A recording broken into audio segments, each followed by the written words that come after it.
बार फिर से आपका हमारे YouTube channel biology with Charu sir में स्वागत है। आज हम जिस बिंदु पर चर्चा करने जा रहे हैं यह सबसे ज्यादा महत्वपूर्ण बिंदु है, जो कि वर्तमान परिप्रेक्ष्य में और ज्यादा महत्वपूर्ण हो जाता है। यह टॉपिक है वैक्सीनेशन मींस टीकाकरण। यह टॉपिक सिर्फ बायोलॉजी की सीमा तक नहीं है, बल्कि यह हर नागरिक, हर व्यक्ति को जानना बहुत जरूरी है कि वैक्सीनेशन होता क्या है, टीकाकरण होता क्या है, हम बच्चों को टीका क्यों लगाते हैं, वैक्सीन देने की आवश्यकता क्यों होती है। तो हमें पूरा विश्वास है आप जब हमारे साथ इस वीडियो को अंत तक देखेंगे तो आपको इस संबंध में पर्याप्त ज्ञान हो जाएगा कि वैक्सीनेशन असल में होता क्या है।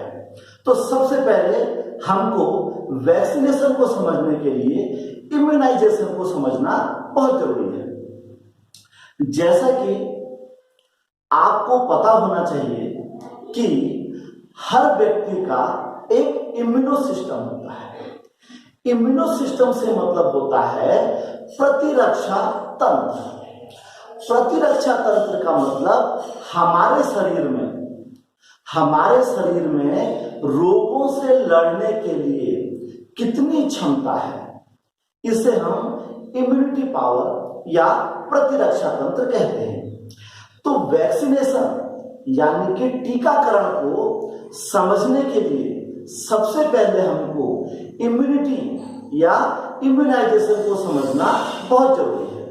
तो सबसे पहले हम इम्यूनिटी के बारे में समझ लेते हैं। तो इम्यूनिटी, यदि हम इम्यूनिटी मीन्स प्रतिरक्षा तंत्र, यदि हम प्रतिरक्षा तंत्र को देखें तो प्रतिरक्षा तंत्र दो प्रकार का होता है। एक होता है इनेट माने जन्मजात, और एक होता है एक्वायर्ड मीन्स लिया गया। तो इस प्रतिरक्षा तंत्र को हम दो भागों में यहां पर डिवाइड कर देते हैं। तो पहली प्रकार की इम्यूनिटी हुई हमारी इनेट और दूसरी प्रकार की हुई एक्वायर्ड।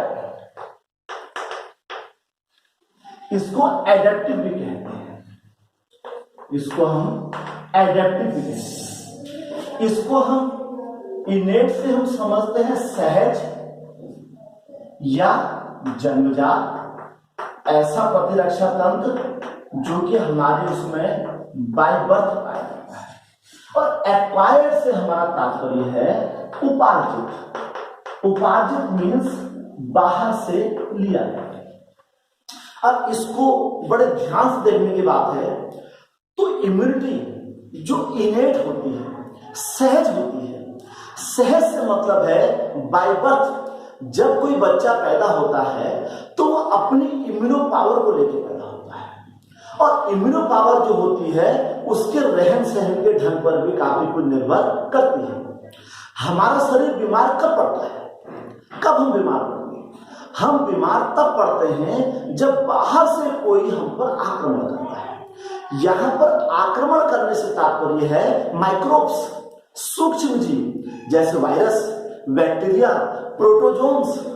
ये हमारे शरीर में जब अटैक करते हैं तो हमको विभिन्न प्रकार की बीमारियों का सामना करना पड़ता है। तो हमारे शरीर में सहज प्रतिरक्षा तंत्र होता है। सहज प्रतिरक्षा तंत्र से हमारा मतलब है ऐसा प्रतिरक्षा तंत्र जो इन आक्रमणकारियों को हटाएगा। अब इन बाहर से आए हुए माइक्रोब्स से हमारा शरीर किस प्रकार से बचाव करेगा? यह बचाव जो हमारा शरीर करेगा वह सबसे पहले हमारा शरीर फिजिकल रूप से उसको क्या कर सकता है, बचाव कर सकता है। फिजिकल से हमारा तात्पर्य क्या है? हमारी त्वचा। हमारी त्वचा हमारी बॉडी की फर्स्ट लेयर ऑफ डिफेंस होती है। बाहर का जो भी सूक्ष्म जीव है या जो भी छोटे माइक्रोब से हैं वो हमारे शरीर में इस त्वचा, स्किन के कारण एंट्री नहीं कर पाते। तो यह एक प्रकार से बैरियर है। तो हमारा शरीर क्या करता है, इन बाहर से आने वाले माइक्रोब्स के लिए बैरियर अवरोध पैदा करता है। ये अवरोध बाहर से आने वाले सूक्ष्म जीवों को शरीर में आने से रोकते हैं, जिससे हमारा शरीर से सुरक्षित रहता है। तो पहला अवरोध हमारी स्किन है, यानी कि फिजिकल बैरियर। दूसरा अवरोध जो हमारा होता है वह होता है फिजियोलॉजिकल। फिजियोलॉजिकल बैरियर से हमारा मतलब होता है जैसे हमारे मुख में सलाइवा लाल होती है, आंखों में आंसू होते हैं, हमारे आमाशय में एसिड होता है, जूस गैस्ट्रिक जूस में एसिड अम्ल पाया जाता है। ये क्या करते हैं, बाहर से आने वाले माइक्रोब्स से शरीर की रक्षा करते हैं। मुंह में जो लाल होती है वह जीवाणुओं को नष्ट करती है। हमारे शरीर में जो अम्ल होता है, ये अम्ल हमारे खाने के साथ जितने भी बैक्टीरिया वायरस खाने के साथ पेट में पहुंचते हैं उनको नष्ट कर देता है। तो ये बैरियर इन कीटाणुओं रोगाणुओं का नाश करते हैं। तीसरे प्रकार का जो बैरियर है वो होता है हमारे पास सेलुलर। सेलुलर का मतलब कोशिकीय। कोशिकी से मतलब है जैसे हमारे रुधिर कणिकाओं में पाई जाने वाली श्वेत रुधिर कणिकाएं। आपको पता होगा जब भी कोई व्यक्ति बीमार होता है या उसको इन्फेक्शन होता है तो डॉक्टर सबसे पहले उससे टीएलसी काउंट कराने को कहता है। TLC total leucocyte count means कुल श्वेत रुधिर कणिकाओं की संख्या। इससे पता लगता है कि शरीर बीमारी से बचाव करने के लिए कितना सक्षम है। तो ये सब के सब किस में आते हैं, जन्मजात इनेट में आते हैं। तो हमारे शरीर का सबसे पहला जो प्रतिरक्षा तंत्र होता है वह होता है इनेट, यानी कि नेचुरल प्रतिरक्षा तंत्र। अब जो दूसरे प्रकार का इम्यून सिस्टम है वह हमारे पास है इस समय एक्वायर्ड या उपार्जित। मीन्स अब हम शरीर को बाहर से कवर देंगे। अब शरीर के अंदर बाहर से इम्यूनिटी सिस्टम किस प्रकार पैदा किया जाएगा, उसको या तो बॉडी के अंदर इंजेक्ट किया जाएगा या उसको ओरल या मुंह के द्वारा दिया जाएगा। तो एक्वायर्ड या उपार्जित लक्षणों से हमारा तात्पर्य है ऐसे लक्षण, ऐसा इम्यूनिटी सिस्टम जो हमको शरीर में बाहर से दिया जाता है। अब ये जो एक्वायर्ड सिस्टम होता है ये फिर दो प्रकार का हो जाता है। इसको हम यदि फिर दो प्रकार से कर लें तो ये दो प्रकार का।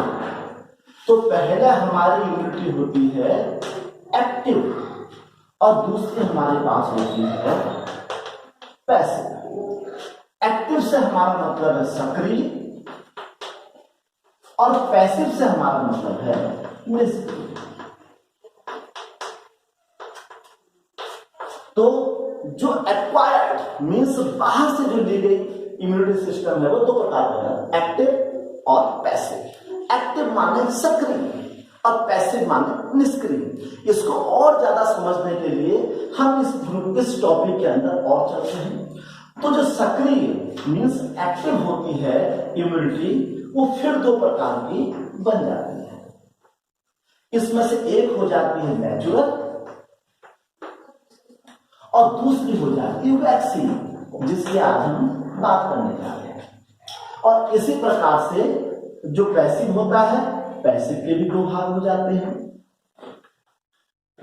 पहला हो जाता है मैटरनल और दूसरा जो हो जाता है उसे कहते हैं। अब हम इन बिंदुओं को समझते हैं। तो जो हमारा आज का मेन टॉपिक वैक्सीनाइजेशन, अब वो यहां से निकल कर आएगा। इस बिंदु को ध्यान से देखिए क्योंकि ये हमारे और हमारे बच्चों के जीवन का बड़ा महत्वपूर्ण एक अंग है। इसको ध्यान देखिए आप। तो जो सक्रिय मीन्स जो बाहर से शरीर को दिया जाता है, एक तो जो एक्टिव हो गया और दूसरा पैसिव हो गया। जो एक्टिव यानी कि सक्रिय इम्यूनिटी है उसका पहला पार्ट है नेचुरल। जैसे मैं आपको बताता हूं, जब बच्चे स्कूल में जाते हैं तो आप देखते हैं किसी बच्चे विशेष को कोई बीमारी होती है तो कक्षा में बच्चों को फैलने शुरू हो जाती है। तो आप देखते होंगे कि यदि कोई बच्चा बीमार है, मान लो फ्लू है, उसको वायरल फीवर है, तो उसके बगल वाले बच्चों को वो फैल जाता है, पर कुछ बच्चों को एकदम से अटैक नहीं करता है। क्यों? क्योंकि हर बच्चे की नेचुरल इम्यूनिटी पावर अलग होती है। तो यह एक प्रकार से इनेट यानी कि जन्मजात जैसा ही है। इसलिए हमारा सबसे पहला ध्यान बच्चों की नेचुरल इम्यूनिटी पावर बढ़ाने पर होना चाहिए। इसके लिए मैं इस वीडियो के माध्यम से सभी अभिभावकों और बच्चों को विशेष संदेश देना चाहता हूं कि बच्चों के खाने में ऐसी चीजों का उपयोग करें जिससे उसकी नेचुरल इम्यूनिटी बढ़ जाए।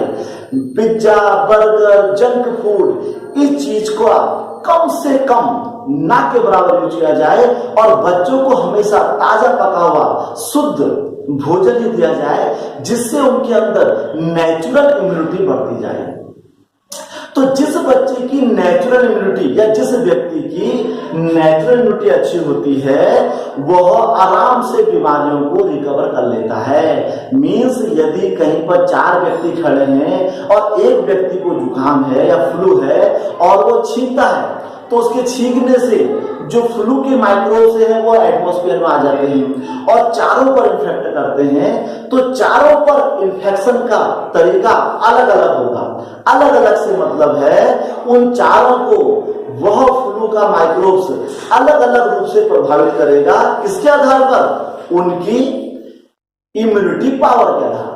तो एक्टिव जो सक्रिय जो एक्टिव इम्यूनिटी है वो सबसे पहले आती है नेचुरल प्रकार की, जो एक प्रकार से इनेट या जन्मजात। दूसरी वैक्सीन, जिस पॉइंट पर आज हम आना चाह रहे हैं, वैक्सीन यानी कि टीकाकरण। अब सबसे पहले हमको ये पता लगाना पड़ेगा कि वैक्सीन होती क्या है।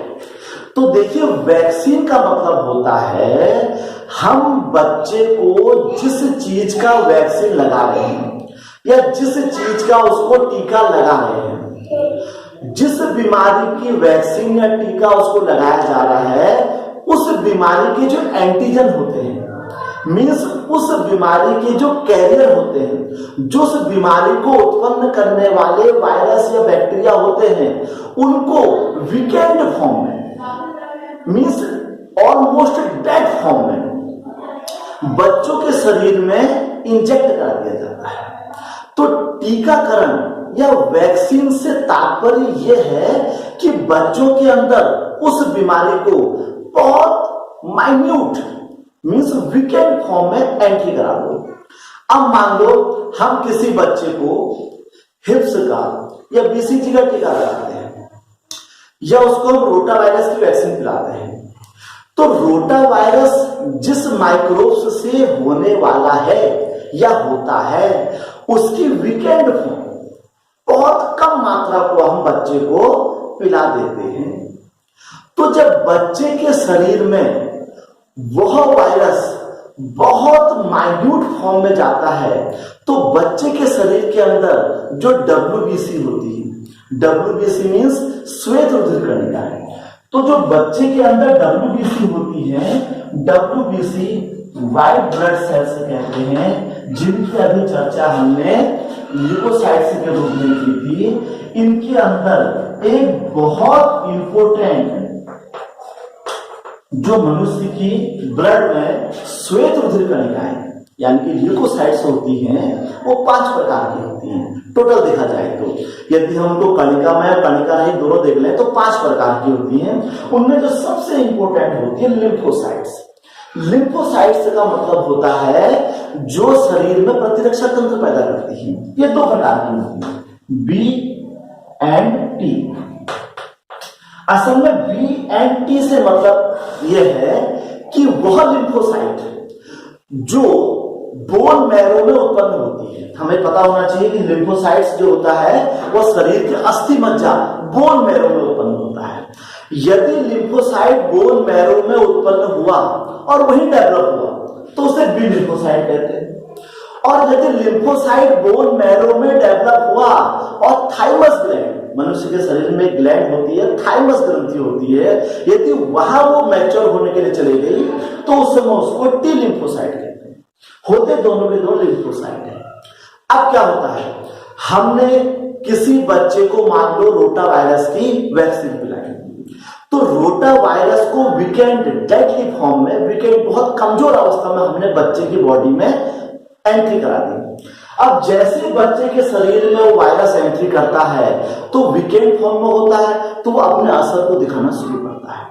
तो उस समय जो उस बच्चे के शरीर में लिम्फोसाइट्स होते हैं बी एंड टी, वो क्या करते हैं, चूंकि वायरस वीकेंड फॉर्म में है तो उस जो वायरस है जो एंटीजन के फॉर्म में आ रहा है तो बड़े वीकेंड फॉर्म में है, तो ये लिम्फोसाइट क्या करते हैं, उस एंटीजन के विरोध में उसको रोकने के लिए एंटीबॉडी बनाना शुरू कर देते हैं। और वो एंटीबॉडी उस एंटीजन या जो हमारे शरीर में वैक्सीन आ रखी है उसको रोक देते हैं, जिससे उस वायरस का हमारे शरीर में कोई प्रभाव नहीं पड़ता है। पर इससे फायदा होता है। फायदा क्या होता है, जब हमारा शरीर एक बार उस रोग से लड़ चुका है तो अब हमारे शरीर में जो लिम्फोसाइट्स होती हैं ये मेमोरी सेल्स बन जाती हैं। इसमें से कुछ क्या बन जाती हैं, मेमोरी सेल्स। मेमोरी सेल्स से मतलब है याददाश्त कोशिकाएं। अब ये लिम्फोसाइट की मेमोरी में आ जाता है कि यदि शरीर में इन फ्यूचर कभी इस प्रकार का रोग आएगा तो उस रोग के एंटीजन के विरोध में हमने कैसा एंटीबॉडी बनाना है, तो उसे कहते हैं मेमोरी सेल्स। अब हमने बच्चे को रोटा वायरस की वैक्सीन पिला दी, अब बच्चे के शरीर में मेमोरी सेल्स बन चुकी है, अर्थात उस रोग से लड़ने, उस रोग की पहचान और उससे लड़ने की एंटीबॉडी बन चुकी है। अब यदि इन फ्यूचर कभी बच्चे को इस संबंधित कोई बीमारी होती है तो हमारी जो लिम्फोसाइट्स है बच्चे के अंदर, वो अपने पूर्व ज्ञान के आधार पर, पूर्व ज्ञान मतलब जो पहले उसको वैक्सीन के दौरान लड़ने, उस वायरस से लड़ने में जो उसको कामयाबी मिली थी, उस ज्ञान के आधार पर अब वो एंटीबॉडी को उत्पन्न करेगी और उस वायरस को नष्ट करेगी। तो वैक्सीन का मतलब होता है, टीकाकरण का मतलब होता है शरीर में जिस किसी भी चीज का, टिटनेस का, चिकन पॉक्स का, हिप्स का, कोई भी आप टाइफाइड का कोई भी आप टीका लगाते हैं, उस टीका या वैक्सीन से मतलब होता है उस रोग को माइन्यूट रूप में बॉडी के अंदर एंट्री करा देना, जिससे शरीर को उससे लड़ने का ज्ञान हो जाए और निकट भविष्य में यदि कभी वो रोग बच्चों को हो तो शरीर अपने पूर्व ज्ञान के आधार पर उस रोग के प्रति एंटीबॉडी पैदा करते हैं। अब यहाँ ध्यान देने की ये बात है कि वैक्सीन जो होती है असर कब करती है, जब उसे रेगुलर इंटरवल में देते हैं। देखना कभी हम अस्पतालों में जाते हैं तो डॉक्टर हमसे कहते हैं ये वैक्सीन आपने इस समय पिलानी है, फिर 1 साल बाद पिलानी है, फिर इतने समय के बाद पिलानी है और लास्ट में बूस्टर पिलाना है।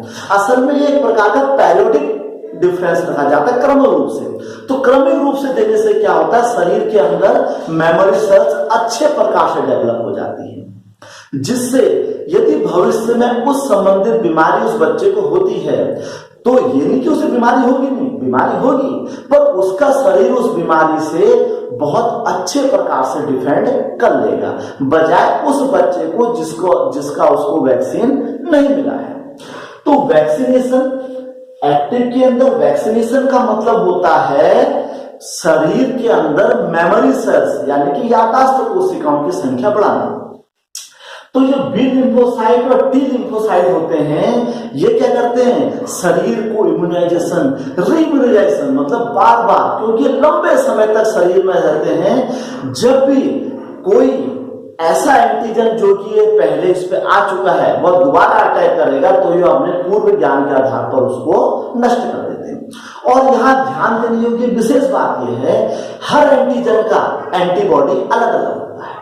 जिस प्रकार हर ताले की चाबी अलग अलग होती है, उसी प्रकार रोटा वायरस एंटीजन का एंटीबॉडी वही होगा जो उसको रोकेगा। ऐसा नहीं कि हमने रोटा वायरस का उसको वैक्सीन पिलाई है तो वो फ्लू में भी काम कर जाएगी या वो टिटनेस में भी काम कर जाएगी, ऐसा। और वैक्सीन 2 प्रकार से दी जाती है, ओरली या इंजेक्ट करके। जो वैक्सीन हमारे डाइजेस्टिव ट्रैक्ट से एब्जॉर्ब हो सकती है उसको ओरली, जैसे कि पोलियो की, रोटा वायरस की, ये ओरली दी जाती हैं। और बाकी वैक्सीन जो कि डाइजेस्टिव ट्रैक्ट से एब्जॉर्ब नहीं होती उनको बॉडी के अंदर इंजेक्ट कराया जाता है, जो कि जनरली बच्चों को इंजेक्शन द्वारा दी जाती है। अब हम चलते हैं निष्क्रिय यानी कि पैसिव इम्यूनिटी। पैसिव से वैध दो प्रकार से होती है फिर अगेन, मैटरनल और आर्टिफिशियल। मैटरनल से मतलब है जब संतान माता के गर्भ में होती है तो उस समय संतान का जो इम्यूनो सिस्टम होता है असल में वो मैटरनल यानी कि माता का सिस्टम होता है। जब संतान माता के गर्भ में होती है तो उस समय माता का जो इम्यूनो सिस्टम होता है वही बच्चे का कार्य करता है। और जब संतान उत्पन्न हो जाती है और लगभग शुरू के 5-6 महीने तक वो माता के दूध में जीवित रहती है तो उस समय माता का जो इम्यूनो सिस्टम होता है वो उसके दूध के द्वारा बच्चे तक जाता है। अर्थात उस समय बच्चे को बीमारी से जो बचाती है वो माता का इम्यूनो सिस्टम होता है। इसलिए इसको पैसिव, कि बच्चे का एक्टिव नहीं होकर पैसिव थ्रू मदर है। और अब हम चलते हैं लास्ट आर्टिफिशियल, जो कि इस समय आजकल के परिप्रेक्ष्य में जो इस समय पूरी दुनिया कोरोना नामक महामारी से इस समय पीड़ित है उसके बारे में यहाँ पर आर्टिफिशियल एक प्रकार से इस वैक्सीन का ही फॉर्म है। वैक्सीन का मतलब कब है, जब किसी बच्चे के अंदर या व्यक्ति के अंदर बीमारी है ही नहीं, हमने उसको भविष्य में होने वाली बीमारी के लिए तैयार करना है, that is vaccination. Artificial vaccination का मतलब है कि बीमारी हो चुकी है और उसको हमने वैक्सीन नहीं दिया है। जैसे रेबीज, जब डॉग बाइट होता है, कुत्ते के काटने से जब होता है तो उसका कोई वैक्सीन नहीं है। एंटीवेनम स्नेक बाइट, जब किसी को सर्प काट दे, सांप काट देता है तो हम सांप काटने का वैक्सीन पहले से नहीं देते किसी को, बल्कि जब यदि कभी जो सांप काटे उस समय उसको एंटीवेनम देना पड़ता है। इसी प्रकार कोरोना, इस समय दुनिया सबसे ज्यादा कोरोना नामक बीमारी से पीड़ित है। कोरोना एक वायरस है जो कि क्या कर रहा है, हमारे लंग्स मीन्स हमारे रेस्पिरेटरी ट्रैक को प्रॉब्लम कर दे रहा है। अब चूंकि इस बीमारी के बारे में पहले से तो पता नहीं था, ठीक है नहीं, और इसकी कोई वैक्सीन उपलब्ध नहीं थी, इसलिए जितने भी ह्यूमन बीइंग इस समय है किसी के शरीर में भी मेमोरी सेल्स नहीं है, अर्थात किसी का शरीर भी इस वायरस के एंटीजन से निपटने के लिए उस प्रकार से सक्षम नहीं है जैसा होना चाहिए। हाँ, जिस व्यक्ति का नेचुरल इम्यूनो सिस्टम या इनेट इम्यूनो सिस्टम बहुत बढ़िया है वो उस कोरोना नामक वायरस से अपने को क्या कर रहा है, बहुत बढ़िया प्रकार से डिफेंड कर रहा है। पर यदि किसी के अंदर कोरोना वायरस ने अपना इफेक्ट दिखा दिया है, किसी को डॉग बाइट हो गया है, किसी को स्नेक बाइट हो गया है, तो ऐसे में हमने वैक्सीन तो नहीं दे रखा है, अब हम उसको देंगे आर्टिफिशियल। मीन्स आर्टिफिशियल मतलब वह वैक्सीन जो रोग होने के बाद इमीडिएट दी जाती है। जहां वैक्सीन स्लो रूप में लंबे समय तक काम करती है, वही आर्टिफिशियल क्या करती है, इमीडिएट एकदम से काम करती है। क्योंकि ये इस समय क्या करेगी, शरीर के अंदर जो एंटीजन आ चुका है उसको एकदम से एंटीबॉडी बना के नष्ट, क्योंकि हमने जो साइंटिस्ट होते हैं वो लैब में पर्टिकुलर एंटीजन के प्रति एंटीबॉडी बना के वो वैक्सीन को बना देते हैं। उन्हें पता है कि जब डॉग बाइट करता है तो रेबीज के जो माइक्रोब्स होते हैं उनको किस एंटीबॉडी से रोका जाता है, या स्नेक बाइट में जो माइक्रोब्स हमारी बॉडी में आते हैं या जो पॉइजन हमारी बॉडी में आता है उसको किस एंटीबॉडी से रोकना है, तो पहले से बना के रखते हैं। कोरोना के केस में क्या है कि यह बीमारी बिल्कुल नहीं है। अब इस बीमारी के बारे में किसी के पास कोई थ्योरेटिकल और प्रैक्टिकल ज्ञान नहीं है, इसलिए इसका वैक्सीन बनाने में इतना समय लग रहा है। जैसे इसके माइक्रोब्स, इस वायरस का बारे में पता लग जाएगा तो साइंटिस्ट क्या करते हैं, वैक्सीन किस प्रकार से बनाते हैं, वो वैक्सीन बनाते हैं रिकॉम्बिनेंट डीएनए, मीन्स डीएनए को पुनर्संयोजन करके बनाते हैं, अर्थात उस पर्टिकुलर डीएनए को उस एंटीजन से लड़ने के लिए तैयार किया जाता है। तो जैसे इसके वायरस के सिम्टम पता होंगे तो उसके बारे में एंटीबॉडी बनके तैयार हो जाएगा, और जैसे इसकी वैक्सीन मार्केट में आ जाएगी तो जो भी कोरोना से इन्फेक्टेड पर्सन होंगे उसको इमीडिएट हेल्प मिल सकती है। तो इस प्रकार हमने आज के वीडियो में आपको यह बताया कि असल में वैक्सीनेशन है क्या। मेरे पास कई स्टूडेंट्स और कई बड़े लोग जो कि हमारे वीडियो को और हमारे चैनल को लगातार देख रहे हैं, उन्होंने हमको एक सुझाव दिया कि इस समय देश एक बहुत बड़ी महामारी से या दुनिया बहुत बड़ी महामारी से ग्रसित है, तो यदि आप संभव हो सके तो इसके बारे में एक वीडियो बना के दें। तो हमने अपने चैनल के माध्यम से कोरोना वायरस के साथ इस पूरे वैक्सीनेशन वाला वीडियो बना दिया है, ताकि हमें पता लगे कि जब हम छोटे बच्चों को अस्पताल में टीका लगाने ले जाते हैं, वैक्सीन लगाने ले जाते हैं, तो असल में बच्चों के साथ करने क्या जा रहे हैं, हम क्या करने जा रहे हैं अस्पताल में। क्योंकि कोई भी डॉक्टर या कोई भी अस्पताल वाला आपको यह नहीं बताएगा कि वो सिर्फ इतना बताएगा कि यानी वैक्सीन लगा लीजिए, वो कभी आपको यह नहीं बताएगा कि वैक्सीन क्यों लगाई जा रही है, इसका क्या फायदा है, ये क्यों दी जाती है, इसमें होता है क्या है। तो आज हमने अपने चैनल के माध्यम से आपको वैक्सीन और टीकाकरण के संबंध में जानकारी देने का प्रयास किया है, और हमें उम्मीद है कि आपको यह जानकारी बहुत पसंद आएगी और आपके दैनिक जीवन में यह बड़ी उपयोगी होगी। यदि आपको हमारा यह वीडियो पसंद आया तो हमारे YouTube चैनल बायोलॉजी की चारों सर को लाइक, सब्सक्राइब व शेयर करें और अपने कीमती सुझाव इसी प्रकार हमको देते रहें, ताकि हम अपने आने वाली वीडियो में आपको और अच्छे टॉपिक के बारे में जानकारी देते रहें। धन्यवाद।